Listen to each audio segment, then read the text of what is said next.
Assalamualaikum warahmatullahi wabarakatuh. Perkenalkan, nama saya Rina Sugiyarti.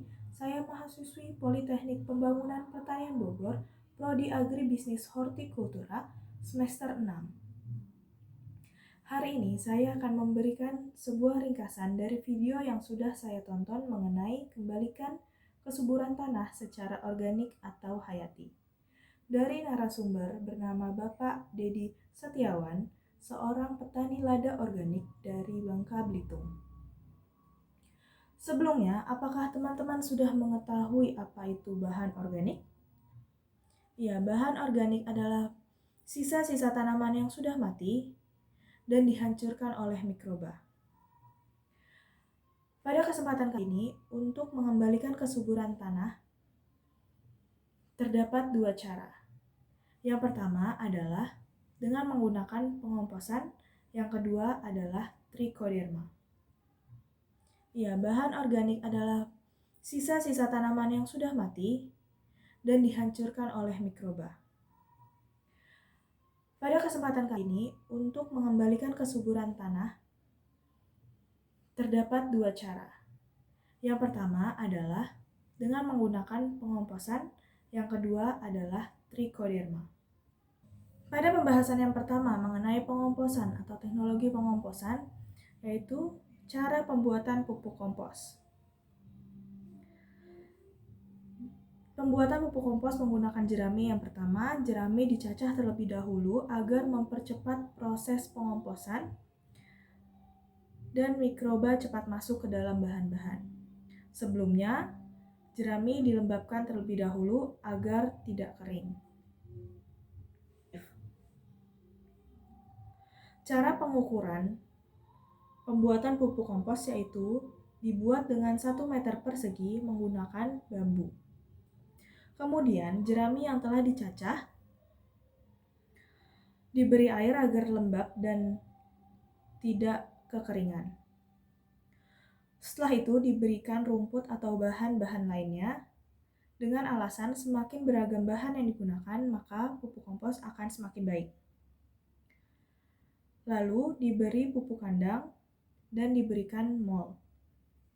Setelah membuat sebanyak 5 lapisan, maka bahan-bahan tersebut dapat ditutup menggunakan terpal.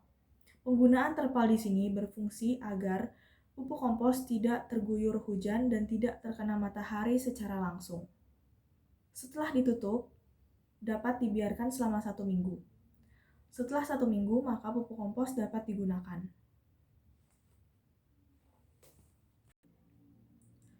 Teknologi kedua yang bisa digunakan untuk mengembalikan kesuburan tanah yaitu dengan trichoderma. Trichoderma termasuk cendawan yang menguntungkan karena mampu menekan cendawan-cendawan yang ada di tanah dan bersifat patogen.